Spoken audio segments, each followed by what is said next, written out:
Stocks, bonds, ETFs, straight out of downtown Chicago. This is Zach's Market Edge.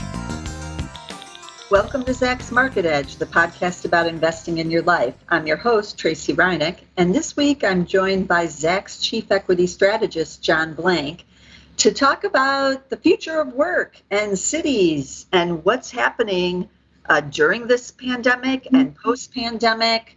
Who's going to be the winners? What's it all going to look like? What's the implications for the economy? We're going to cover it all. Since I have John Blank on, we got to cover all the things about the economy since he's the economist. So welcome, John. Tracy, good to be back. Yeah. So we're not talking about recessions this time, so I feel good about that. But we are starting to get some data in about work from home and what is happening in the cities.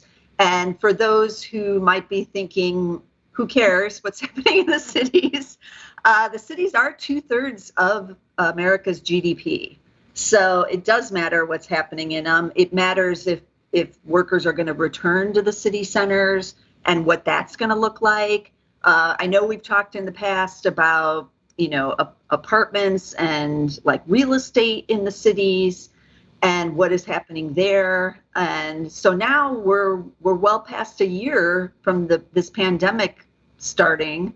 It's been 16 months now, 16, 17 months. And so now we're starting to kind of see some things formulating, I feel, out there. So John, what do you think is happening with, work for, professionals, white collar, as they used to be called, in the cities? And a lot of them, or nearly all of them, were working from home during the pandemic. And now we're starting to get some calls for some of them to be called back, although the Delta variant seems to be delaying some of that. But I saw a stat not that long ago that said only about 12% of professionals are still working from home full time, but I found that to be too low. I don't know who they were talking to in that. That sounds really low to me, that it's only 12%. Yeah, well, let's start here with just your thoughts on some macroeconomic variables, just to get the picture of how concerned this gets you. So I'm going to tell you the quarterly outlook for 2021 for the next 4 quarters. The first quarter was 6.3% growth. The second quarter was 6.5% growth. Those are facts now. Okay. The second being an advanced estimate, the first one being a final estimate. The third quarter is at 6%, and the fourth quarter is at 4.2%. What does that sound like to you? Sounds good. Yeah. Okay. In any other time period, if we were getting that, I would be like doing cartwheels. Right. Yeah, that's the first thing I would point out, is that for the rest of this year, I would expect to be over strong growth relative to a trend that's typically around 2.5%. Right. So that's good. Yeah. Now let's go to another line and get your thoughts on. Unemployment in the first quarter averaged 6.1%. The second quarter will finish at 5.4%. The third quarter at 5.2%, and the fourth quarter at 5.0%. Well, that sounds pretty good too, especially given where we were only a year ago. Yeah, I think so. The Fed has us at 4.5% at the end of the year. I think that has been and will remain too aggressive. Okay. I mean, a 5.4% in August with 5 months left is a 0.1% a month going out, right? Yeah. And so I think what's interesting is that's a fairly sober decrease in unemployment relative to those growth rates, the growth rates are double or even triple the average growth rate, whereas the unemployment rate in decline is, 0.1% a month, which is, basically a percent a year, right? So I think the first thing to point out is that the spending, and we saw this today with retail, even though the retail number for spending was down 1.1% on a month-on-month basis, it's up 18% post-COVID. So the macroeconomic scene we're seeing is kind of interesting, which is there is a lot of spending, there is a lot of growth, and the unemployment rate is creeping much slower than you might expect given that robustness, given the stimulus, given just the general variable, absolute numbers, not growth numbers that you see in a lot of data. Okay, so let me just ask this question because I know it's on people's minds who are listening right now because it just popped into my mind. So does that slowness in the unemployment, does that have anything to do with the, federal subsidy, which is now $300 extra a week, that's still being paid out until September? Is that a factor? Well, the hard question to answer, but to the degree that I understand this, is the red states, Republican states, are the ones who took away the unemployment subsidies before the end of September. Yes. They are also the same states that are experiencing Delta variant case overload. Right. So the mix of policies is what's relevant. And so in lowering mobility through fear or policy does not matter, is going to dominate. It's certainly going to dominate any effect from the unemployment cuts. Okay. But red is all it does is it kind of increases the stress and suffering of those who lose the cuts, but it doesn't generally reach to the macroeconomic level, meaning all of us aggregate, because it's just the unemployed in those states, and those states typically have lower unemployment rates than blue states because they're not as metropolitan. Okay. And so what happens is their COVID problems are way greater now, and that has been their policy mistake, and that's macroeconomic. That is all across the population. That is fear everywhere. Okay. So the basic point you want to get here is, as a macroeconomist, and I made this point to a lot of people, when you're talking about an unemployment rate that was 3.5% and now might be 5 or even 5.5%, it doesn't matter a lot other than your understanding that we're talking about a difference of 2% of a civilian labor force, right? Right. And that's a civilian labor force has 150 million people in the United States, so that's 3 million people, right? Yeah. So 3 million people is what it is, 3 million people. Now, if you put fear in 330 million people, because that's also including those at home, right, with a COVID pandemic, you can think it through yourself.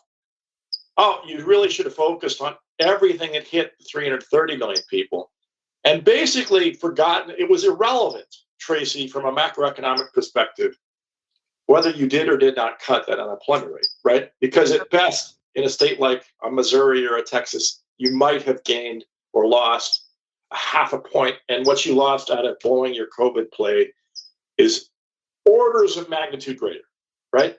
Right. Right. So that one thing that needs to be understood is this idea of what is macroeconomic and what is really not. And in this sense, really what you're talking about is a labor market for the unemployed versus the labor market, right? Right. And that is the biggest difference here. Okay. Now, what about the record number of job openings? The 10 million, we're at 10 now. Right. Okay, let's get back to that number again. 10 million openings. And you have a civilian labor force of 150 million. So what percent of that is there? I don't know. I'm bad at it. 5%?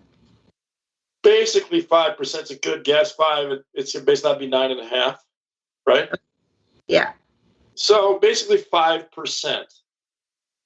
So there's 5%, and that's counting, every single job opening is a valid one that's priced correctly for someone who really wants it, right? Right. So let's have that. That's fair, right? Yeah. So what do you get? 2.5%. What did we just talk about? The difference between 3.5 and maybe 5 and 5.5%, right? Yeah. So basically, since the economy has already returned to its prior trajectory, it should be no surprise that there's a job openings for something between that prior 3.5% and the 5.5% we're basically going to tag, right? Yeah. So what happened? Well, first of all, you left people sitting around for a year and a half and they moved on. Right. Right? Second of Right. all, obviously, a lot of them don't want to go into these front-facing service jobs. Yeah. Right? Yeah. It doesn't matter whether you do or do not pay them; they would simply not going to do it. Right? Right. So really, all you're learning is what you already know. Right. Right? And Right. this is kind of interesting. What would you expect to happen when you brought the spending, overall aggregate spending, up to the prior level, and you have two job openings? So one of them's kind of worthless, the other one isn't. And so there's one valid job opening per person, and that basically those groups in that little 2%, it's not going to wag the tail on the dog, right? It's not going to change your and my negotiating position with Zach's. Right. Right? It is irrelevant. You're not going to go to the founders of this company, Tracy, unless you want to, and I don't advise this, and say, hey, the job openings are at 10 million, so I need a raise. Right. I mean, I'm pointing it out because what has to happen is you have to actually go to them, and they actually have to be sympathetic to what's called wage push inflation, which means you really are facing rent hikes, Right. major transportation increases, and such that you really need a 5 or 10% booster, right? Right. Right. That's a different issue. And that is a relevant one, but that you can see that it's very, very unlikely that this 2% reallocation out of a COVID pandemic that might drag on for a while is going to morph into something that gets to people like you and I who are doing just fine. And this has been the case for this pandemic. The Atlanta Fed wage tracker during the 2009 crisis did plummet for people who were working, right? Yes. This time around, Tracy, it did not. You and I did not suffer. Right. You didn't suffer. I mean, I'm talking about in a collective aggregate sense of in-place worker who didn't lose his or her job. Right. There was the difference I feel between this one and this recession and what happened in 2009 was that literally large parts of the economy, either you lost your job in 2009 or you saw like a reduction in pay, even like, your boss just came to you like, the whole company's doing a 10% reduction, sorry, and everybody got hit. But in this one, you either lost it or you kept it, but there was no reduction in pay. The only one thing that was hit briefly, but mostly it's come back, is that some companies did halt like 401k matches. Right. But those I've heard, and just listening to conference calls, that has all mostly been restored. So it was mainly a 6 to 9 month halting, and then it came back. Same with dividend payments and all that stuff. So that's the macroeconomics, Tracy. We now know from the National Bureau of Economic Research, the NBER, which people should understand is in Cambridge, Massachusetts, midway between MIT and Harvard, that the business cycle length was the shortest on record at 2 months. Right. Yeah. So the other thing I've made the case for people understanding here is that the cycle began somewhere in middle May, early June of last year. So when you're talking about cyclicals, be aware that we're in a year on the up cycle. Right. And that is another thing that, as we talk back to the growth rates being so strong, spending being so strong, that also is planing out. And that is because the cycle is already basically priced in. Right. It was a very rapid cycle, and it's probably over.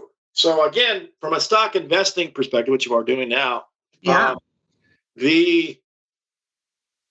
don't get lulled into thinking that we're at, just because we reopened and vaccinated, that is the caused a cyclical upsurge because it was all priced in probably. Right. That's a good So, point. Everybody who's listening about investing. But you can kind of see that in the stock market now. Basically everything I bought in 2020 after the pandemic started have been winners. Like everything, went up. It was like an everything goes up type of market. And that was just like 2009 into 2010. When if you bought then at the, end, quote unquote, of that recession, everything was lifted. It was easy. But now is when it is all priced in, and now the difficult part begins of the actual business fundamentals and where we go from here. Right. Yeah, and that is, I think, my first point. The second point I will make for people, I have thought a lot about this, and I wrote this remote working piece on Zacks. People can get to it. It's the August Zacks Economics Monthly. So the charts and the data are in that file, and I ask you to go to it after this call if you want to read it as an economic summary. But what I want to point out to people is this interesting dynamic, which is we saw a doubling or even tripling of remote working during the pandemic. And largely, some of the hybrid returns to work have begun, but it has been a permanent feature to the landscape for at least the service economy, at least the management class, right? Right. And this did produce 5 quarters of productivity gains, with the exception of the real deep spin down in winter of last year when we had the big peak in the infections. Okay. So looking back over 10 years, this actually did produce some modest service economy productivity gains. But if you look at over 30 years, it's not very impressive. Huh. Yeah. I'm surprised. And so the outsourcing, the trade, the globalization, massive growth of, say, in the 90s through 2005, when I look at the productivity gains, was where those gains were biggest. And so this was really actually just kind of a muted productivity gains after a long period of stagnation in productivity.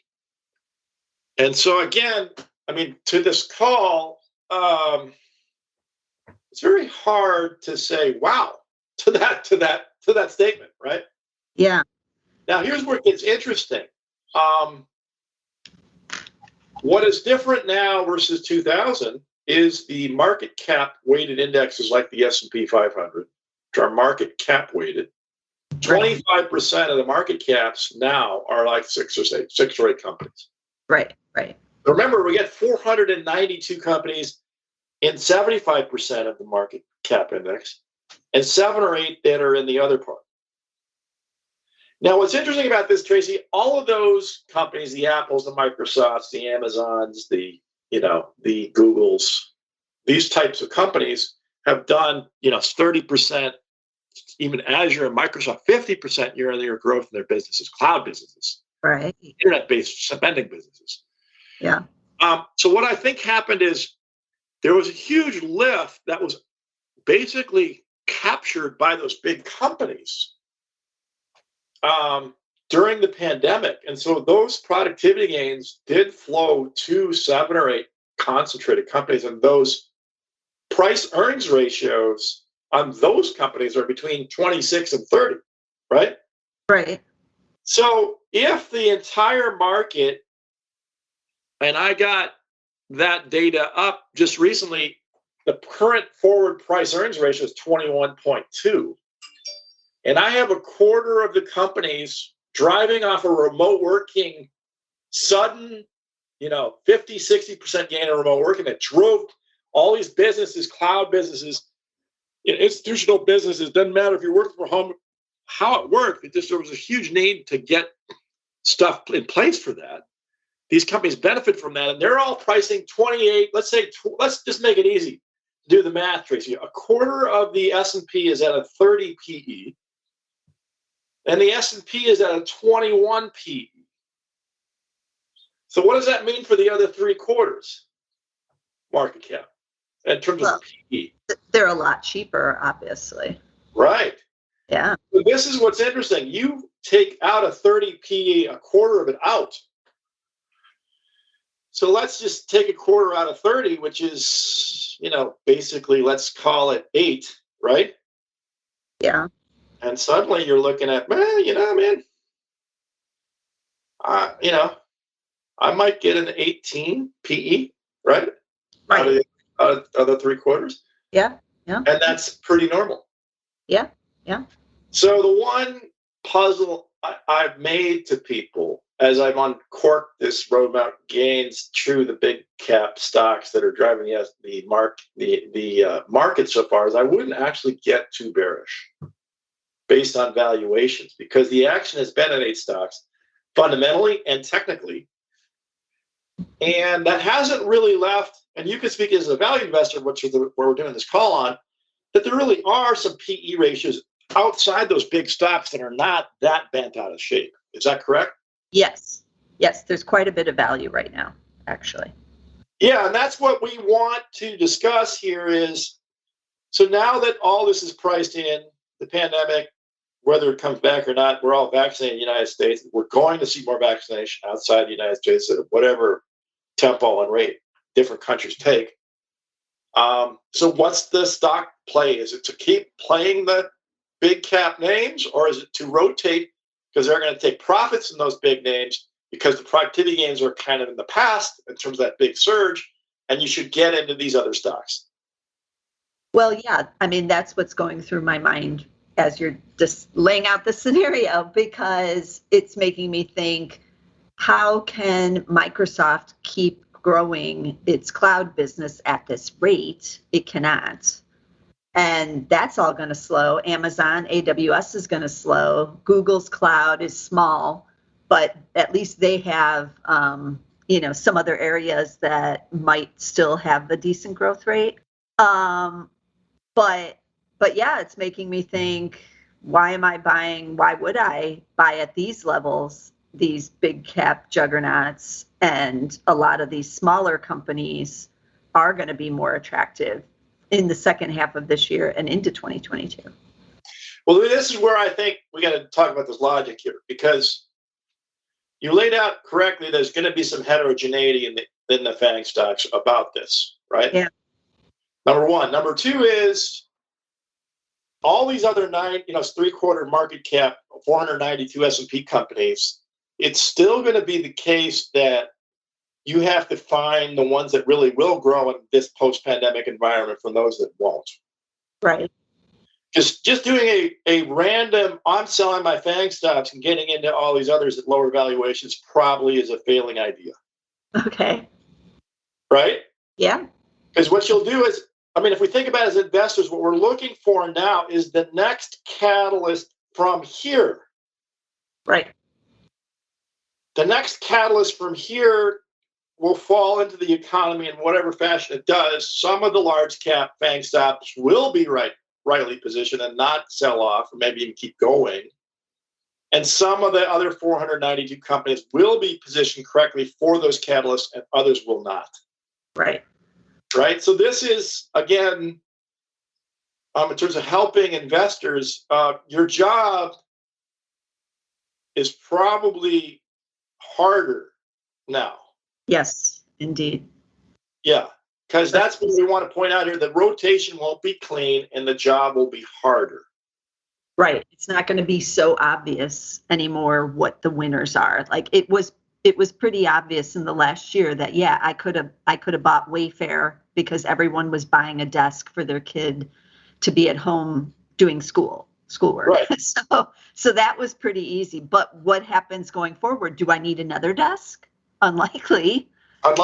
So and then you get into this discussion, which we need to have, which is obviously the remote working thing was a broad and verified boost to the economy. Right. For all kinds of reasons. It stimulated the government stimulus checks. It stimulated online spending. It stimulated cloud support. Yeah. It stimulated Zoom. And then now we're here and you say, Well, there just isn't likely to be a broad and swift economic gains. And in fact, as we've talked about, it'll be strong, but not as strong, and probably not going to lift many companies up. Right. I mean, look at the home builders here. They've been crushing it for the last 16 months, basically. And demographic wise, they're still positioned well to crush it going forward. But a lot of the people who, fled the cities because they needed more space, or they just needed more space for that home office, all of that I feel is mostly kind of done now. Like, school is reopening this fall in most places across America, and people want to be in place with their kids so that the kids can go away to school and not stay home doing it anymore. So most people are already in the houses, so that huge surge is done for the home builders. Now, they still have huge backlogs and are still building these homes, but a lot of that is priced in. So what happens for them going forward? That's why I keep telling people that there is such a thing as like peak earnings fear. That's the analysts basically saying, I don't think it's ever going to get any better than this, at least in the next couple of years. So this is peak earnings. And that's a bad scenario, I feel, for investors who want to be in that particular stock.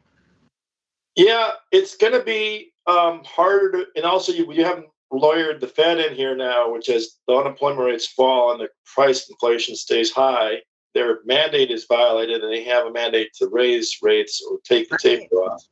Yeah. Not conducive to stock investing at high valuations from an allocation perspective. So the first probable good lesson here is the easy money is way, way gone. Right. But it's not totally gone.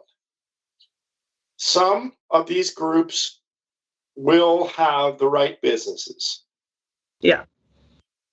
Because the dislocation and the disruption of the COVID pandemic will have created winners and losers, and they will endure. So again, I just like I said that you might be surprised to hear me put a note of caution on a 21 PE. I also would put a note of caution on how hard it's going to be, right? Yeah. There will be stocks that will do fine because the economy will do fine generally, right? Right. And again, it's easy to be this prescient, discussion, and I get out now and take profits on everything, but I'm not necessarily clear that until the market thinks that, you should think that. Right. I mean, if these GDP figures hold, we're still looking at, an average of 5% over the next 2 quarters, essentially, which is very hot. And That's a lot right. of companies will be crushing it with that kind of GDP. They just will. But I feel like the real question has to be, we have to change our mindset from who's, our mindset for the last 16 months has been, well, first it was who can survive this pandemic. And then it became who's going to thrive during it. And then it was who's going to win on the reopen. And that's all been priced in. And now it just has to be who's going to win in a hot economy. Right. That's correct. I think you got to the right place here, which is who's going to win in a reasonably hot economy now, and what recency bias is going to throw a lot of people off, right? Right. Correct. Yeah. The confirmation and recency bias, particularly recency bias, where it's just like, well, that works. So, now the whole, Zoom's going to work. Right. Because Zoom works. Well, it will work now. Right. Not necessarily. I mean, there's been a year and a half of people getting ready to compete with Zoom. People are going to go back to the office. Some of the cloud support will go to other groups who are cheaper or to have a different service offering. Right. So the main thing is to be heads up and continue to allow yourself the breadth of mind to find new winners in new ways. Okay. Right. And not get trapped in recency bias. Right. But don't overdo it either.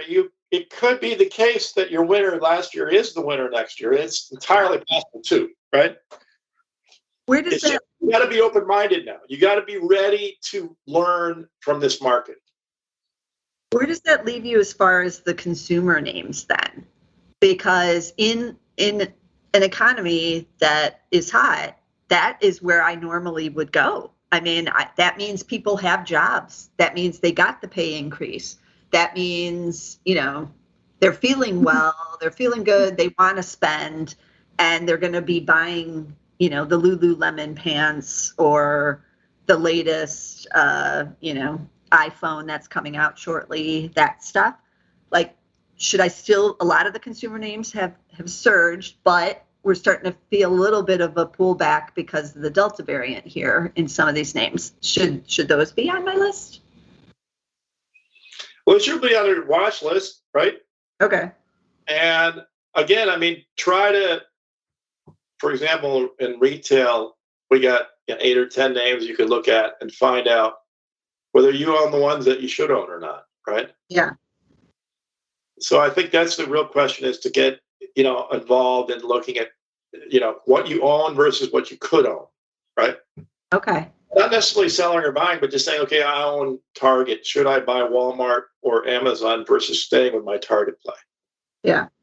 And then just look at it that way. Instead of just saying it's going up, it's going to keep going up, Target's been doing great.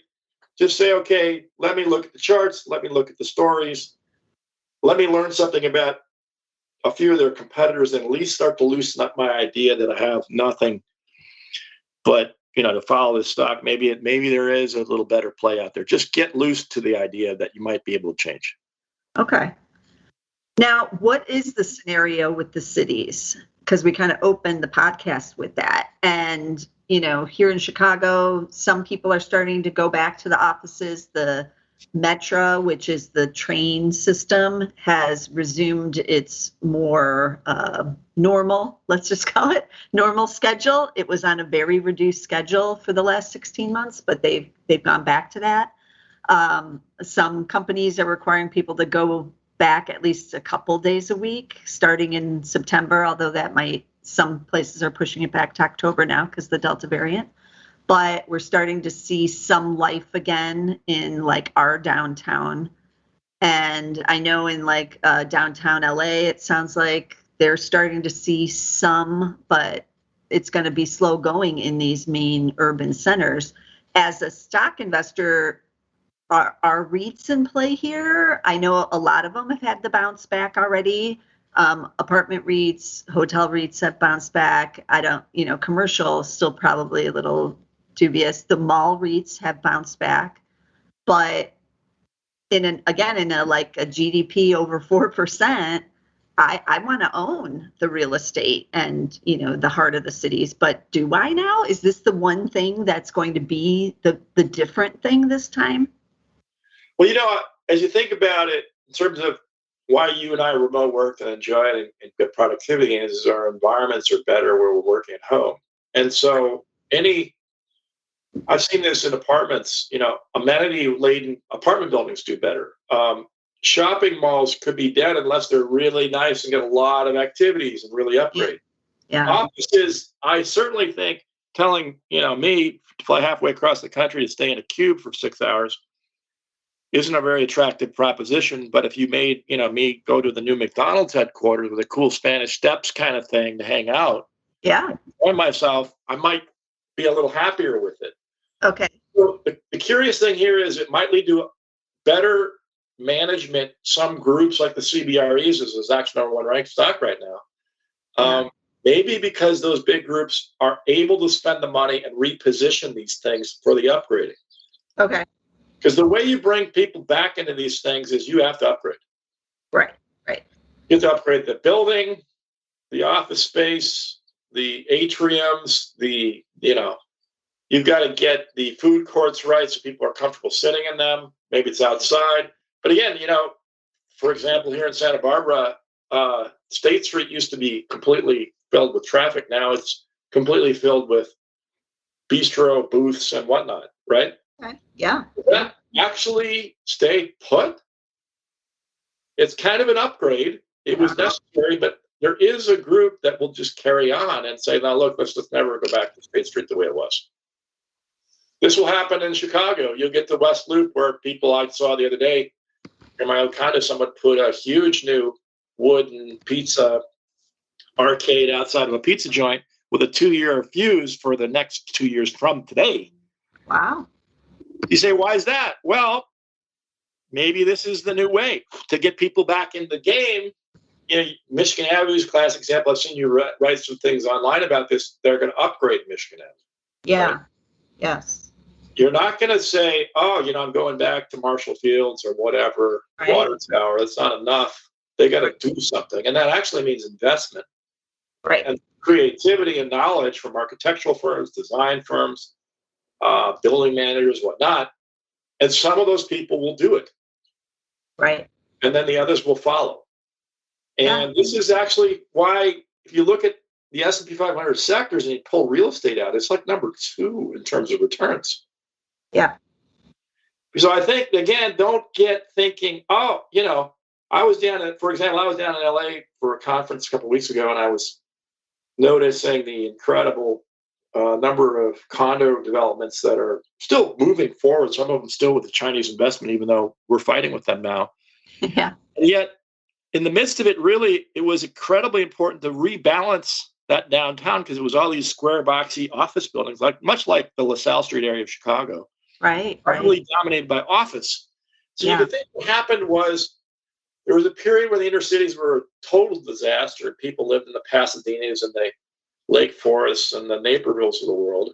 Right. Went straight to a square box in the downtown, right? Yes. Yes. And they had this kind of thing where you just did this 2 life. And now you think, well, really, how much more balanced is LA going to be when there's truly a lot of resident building people, right? Right. You're seeing this also in the Fulton Market area of LA or Chicago, where hundreds of people are living in these apartments, working near work, upgrading the amenities. Those buildings are still going up, Tracy. Yes. So I think, again, it's going to be this discussion that we need to understand happening, which these big areas will get very creative about upgrading and changing their venues. It may not be office to retail or office to industrial, office to residential. It'll be all of the above by someone who's thinking it right? Right. Because it might just end up being more balanced, where some people actually live on LaSalle Street.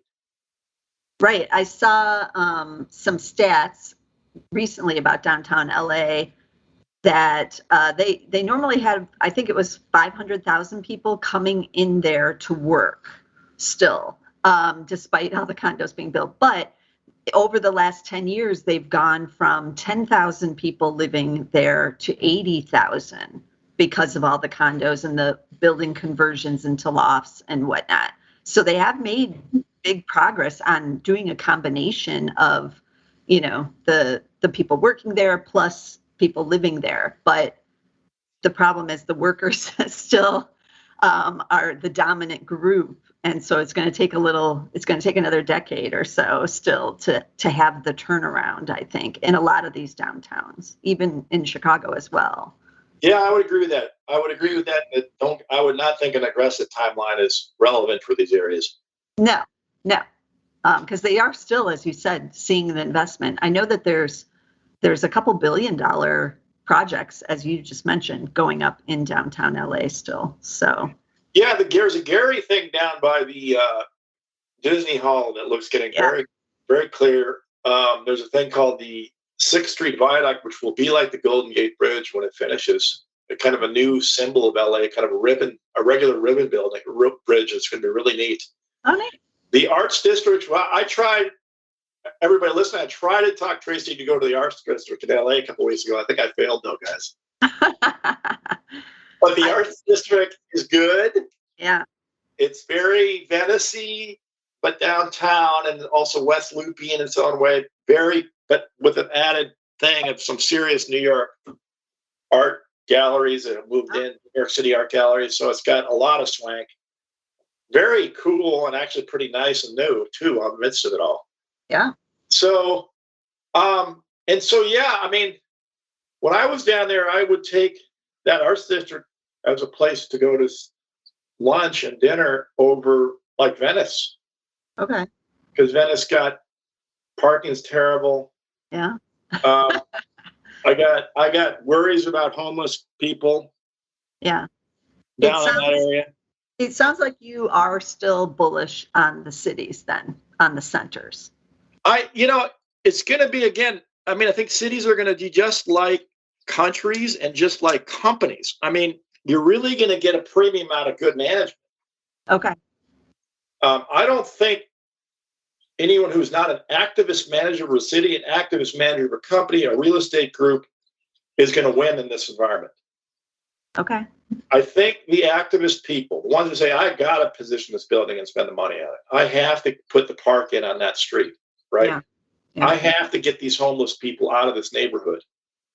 Those are going to be the winning hands. Anybody who's going to wait for these problems to abate, the money and the people will go elsewhere. So you get, even this is true on countries, with good trade zones and countries with good science parks and technology support. Yeah. Being activist is going to work, right? Okay. And then being, latent or passive is not going to work. Okay. Because we're talking about a massive dynamic shift driven by the pandemic through remote working into the cloud-based businesses that probably has a lot of untapped potential, right? Right. That's the next wave. How does the hybrid look for these cities? If say in LA where normally 500,000 people were coming every day, but now, you're only going to get a percentage of that coming in every day. Well, LA is an interesting thing. I looked at traffic patterns and they're 130% above normal, right? For the traffic, but the subway's down like 70% of normal. Yeah. Right? So they're building all this transit. Again, to your point, it's going to be years before they get to the numbers that can actually substantially sustain it. But at the same time, COVID's going to, be sitting on it, and people are going to. So 100 more people are driving. We know this from the auto sales, used car, all this stuff, because people still don't want to get near people. Right. So again, traffic is terrible. Parking is really bad, and it's worse than ever because demand for cars went up. Right. So again, eventually it'll swing the other way, right? Like everyone. Yeah. Ultimately, what I see at a place like LA is there's going to be this. LA was very activist for a lot of years, and a lot of its problems were ultimately getting done by multi-billion-dollar products that people were at the airports, the transit systems across. For example, even I went to Union Station. There was a subway hub that was going to come to Union Station, which and connect to all these other neighborhoods like the Arts District, so you could get downtown and get on the train and go to all these neighborhoods. Right. But it was not finished, Teresa. Well, not yet, but it will be. Right. So again, from a play now, this is a 3, 4, 5, 6 year horizon, largely pegged by the Olympics in 2028. I would say 2024 is when I would begin to think that a lot of these activist maneuvers by a place like LA start to land. Right. And this is exactly, we talk about New York City. People are coming back to New York City.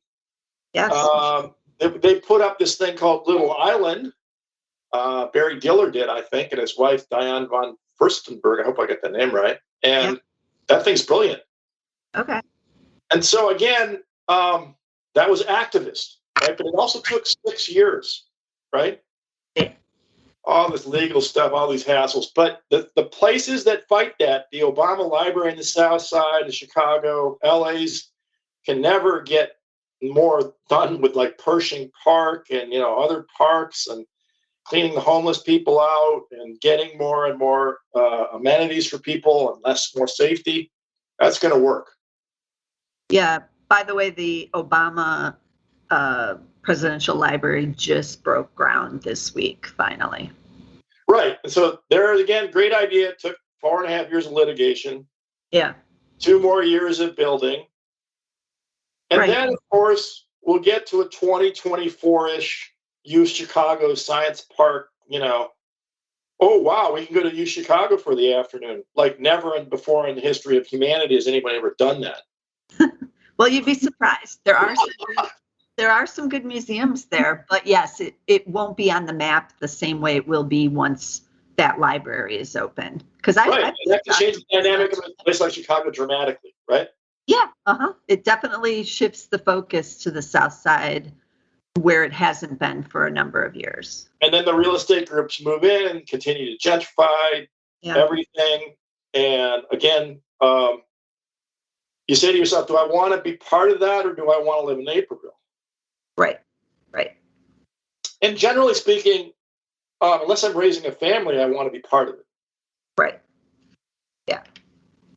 Well, I feel bullish now, even about the entire stock market here. I came around to realizing I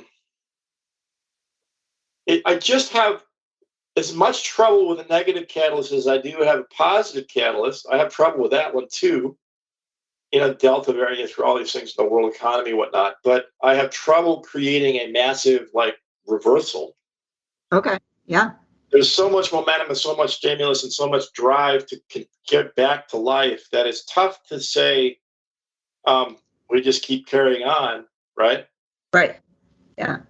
And again, but to my mind, I think activist thinking and management will be rewarded, and finding those cities, those companies, those sectors that are fleet or foot, making decisions, making changes are going to be the winners. Yeah. All right. This was good, but let me discuss a few of the tickers we kind of mentioned or we didn't mention yet, but I'm going to mention right now if you're interested in kind of investing in this area.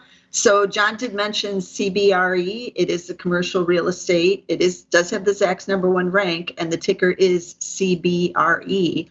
If you're interested in the build out that John was talking about within office space and how people are going to have to upgrade and all of that, you might want to consider a company like Herman Miller. They do office space. They're kind of cutting edge in that way. And they also have home furnishing division as well.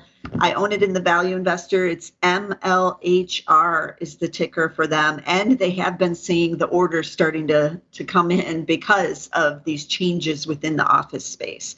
So that's two individual stocks you might want to keep on your watch list. And then you can just buy the indexes, which we've been talking about. The S&P 500, you can easily buy through the VOO, which is Vanguard's cheap version, or you can buy SPY, but that's the more traded and it has a little bit more fees on that version. And you can also get the FANGs in some of those in the S&P 500, obviously, but also in the QQQs, which is Invesco's NASDAQ ETF, or you can go for QQQM as in Mary. That's the slightly cheaper, but it has the same stocks. So check out all of those. And this is an interesting time to be an investor. So you don't want to miss a single episode of the Zacks Market Edge, because I'm going to be bringing you everything that's going on in the economy, with stocks, with these sectors, because it's going to be interesting moving forward here in the second half of 2021. So be sure to subscribe. You can get us on SoundCloud. You can get us on Spotify, Amazon Music, Apple, of course, anywhere that you can get podcasts. But be sure to get us somewhere, and I'll see you again next week with some more stocks. This material is being provided for informational purposes only, and nothing herein constitutes investment, legal, accounting, or tax advice, or a recommendation to buy, sell, or hold a security. Do not act or rely upon the information and advice given in this podcast without seeking the services of competent and professional legal, tax, or accounting counsel. Publication and distribution of this podcast is not intended to create, and the information contained herein does not constitute an attorney-client relationship. No recommendation or advice is being given as to whether any investment or strategy is suitable for a particular investor. It should not be assumed that any investments in securities, companies, sectors, or markets identified and described were or will be profitable. All information is current as of the date herein and is subject to change without notice. Any views or opinions expressed may not reflect those of Zacks Investment Research as a whole.